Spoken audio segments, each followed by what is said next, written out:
Halo anak-anak Ibu kelas 5, selamat pagi dan selamat bertemu kembali dengan Ibu dalam pelajaran agama kita hari ini, bagian B, Yesus taat pada Allah. Maka marilah kita berdoa untuk memulai pelajaran kita ini dalam nama Bapa dan Putra dan Roh Kudus. Amin.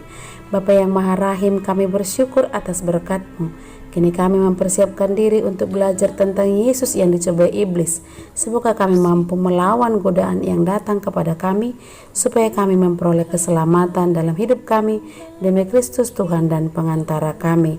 Dalam nama Bapa dan Putra dan Roh Kudus. Amin. Nah, anak-anak Ibu yang terkasih, dalam pembelajaran kita hari ini, kita melihat dulu apa yang menjadi tujuan pembelajaran kita.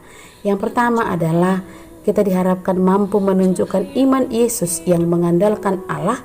Dan yang kedua, kita juga diharapkan mampu menjelaskan sikap Yesus dalam menghadapi cobaan atau godaan iblis. Dan yang ketiga, kita diharapkan mampu menyebutkan jenis-jenis godaan yang pernah kita alami, khususnya dalam pembelajaran daring kita. Dan yang keempat, kita diharapkan mampu menjelaskan sikap kita dalam menghadapi godaan kita masing-masing dalam kehidupan kita. Nah, inilah yang keempat ini menjadi tujuan pembelajaran kita dalam materi kita, Yesus taat pada Allah. Nah, anak-anak Ibu, sebagai pengantar dalam pembelajaran kita pagi hari ini, bahwa Yesus selalu melakukan kehendak Allah. Ia bahkan tidak pernah berpaling dari Allah. Walau banyak rintangan dihadapi Yesus, tetapi Yesus tetap taat pada Allah. Inilah contoh iman Yesus yang selalu mengandalkan Allah. Sudah sejak lama sebenarnya musuh Yesus meyakinkan, mengajak, dan ingin menipu Yesus agar Yesus tidak setia kepada Allah. Tetapi Yesus yang tabah, taat pada Allah, mampu mengalahkan godaan iblis itu. Ya, salah satu bentuk ketaatan Yesus adalah ketika Yesus sedang berpuasa di padang gurun. Ya, ia dicobai iblis. Untuk apa? Untuk menggagalkan puasa Yesus, supaya iblis yang menang dan Yesus yang kalah. Nah, anak-anak Ibu, mari kita simak video bagaimana pencobaan Yesus di padang gurun dalam Injil Lukas 4 ayat 1 sampai 13. Selamat menyaksikan.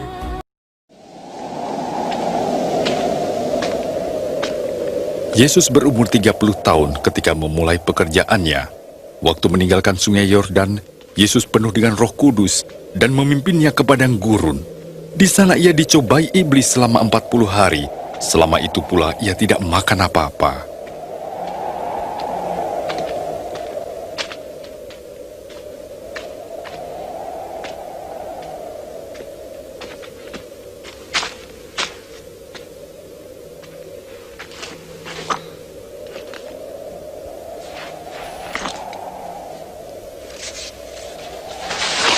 Kata iblis kepadanya, "Jika engkau anak Allah, suruhlah batu ini menjadi roti."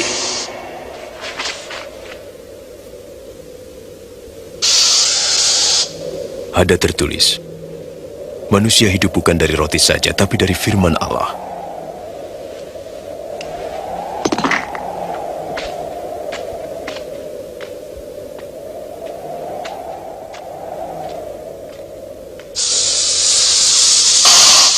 lalu iblis membawanya ke tempat yang tinggi dan menunjukkan seluruh kerajaan dunia.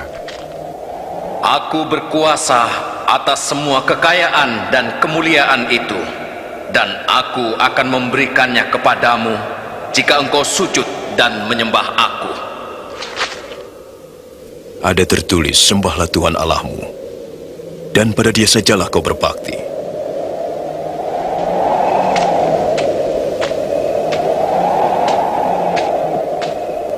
Iblis membawanya lagi ke Yerusalem dan menempatkannya di bubungan bait Allah. Jika engkau anak Allah, jatuhkanlah dirimu ke bawah, sebab ada tertulis, Allah akan menyuruh malaikat-malaikatnya menatang engkau, sehingga kakimu tidak terantuk pada batu.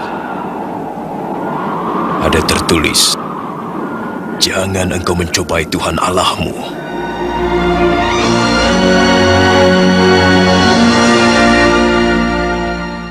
Nah, anak-anak ibu, kita sudah melihat video tentang Yesus menghadapi pencobaan di padang gurun. Nah, sebagai peneguhannya adalah yang pertama, bahwa Yesus itu dibimbing oleh Roh Kudus ke padang gurun untuk berpuasa selama 40 hari lamanya. Padang gurun itu juga dianggap sebagai tempat iblis. Yang ketiga, Yesus dicobai di sana ketika ia sedang berpuasa.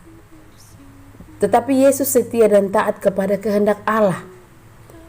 Yesus itu melaksanakan tugasnya ketika ia sudah berusia 30 tahun dan ia juga sudah dibaptis di Sungai Yordan. Nah, padang gurun itu adalah tempat Yesus berdoa dan sekaligus dicobai oleh iblis. Maka di padang gurun itu Yesus mengalami banyak sekali peristiwa hidup, termasuk godaan iblis. Ada 3 godaan Yesus di padang gurun ketika dia berdoa. Yang pertama adalah Yesus itu disuruh untuk mengubah batu menjadi roti. Tetapi Yesus menolak dengan berkata, manusia tidak hanya hidup dari roti saja, tetapi dari sabda Allah. Nah, anak-anak ibu, iblis di situ kalah. Dan masuklah godaan yang kedua, yaitu Yesus dibawa ke tempat yang tinggi. Kemudian diperlihatkannya semua kerajaan dunia kepada Yesus. Dan itu semua akan menjadi milik Yesus asal Yesus mau menyembah iblis. Tetapi Yesus dengan mantap juga menjawab, ada tertulis, engkau harus menyembah Tuhan Allahmu dan kepadanya lah engkau berbakti. Itulah kata Yesus kepada iblis. Yang kedua ini gagal, Yesus yang menang. Tetapi iblis tidak tinggal diam. Sekali lagi dia mencobai Yesus. Ia dibawa ke bubungan bait Allah yang tinggi. Lalu disuruhlah Yesus menjatuhkan dirinya, sebab malaikat-malaikat akan melindunginya. Tetapi Yesus juga berhasil menolaknya dengan berkata, dengan menjawab, janganlah engkau mencobai Tuhan Allahmu. Enyahlah kau, iblis.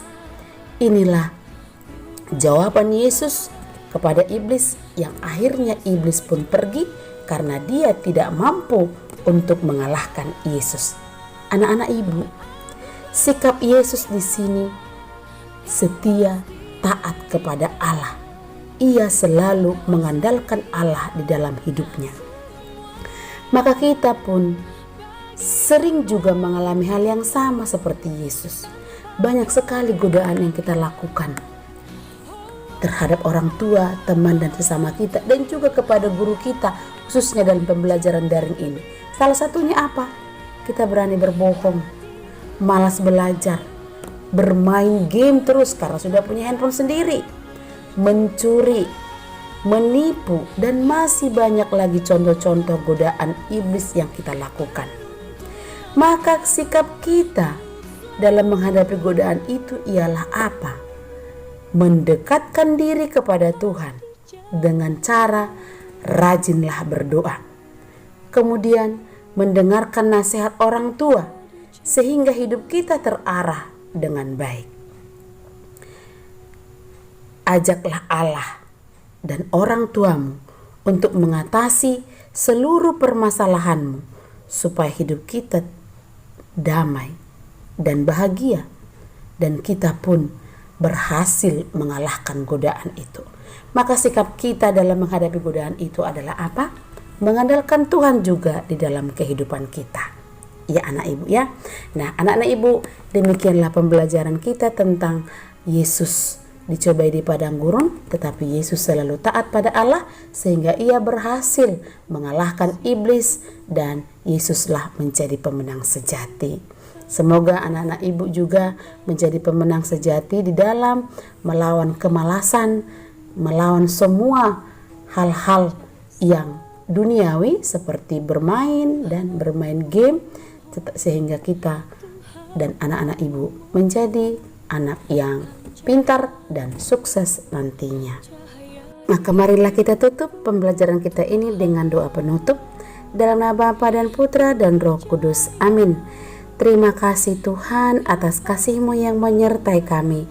Ajarilah kami untuk selalu setia, sabar dalam menghadapi segala cobaan dan kesulitan hidup kami, supaya kami mampu menjadi anak-Mu dan mentaati segala perintah-Mu. Amin. Dalam nama Bapa dan Putra dan Roh Kudus. Amin. Anak-anak Ibu, tetaplah semangat dalam melaksanakan tugas kalian sehari-hari. Jangan lupa mengerjakan tugasnya di Google Classroom nanti. Sampai jumpa. Tuhan Yesus memberkati.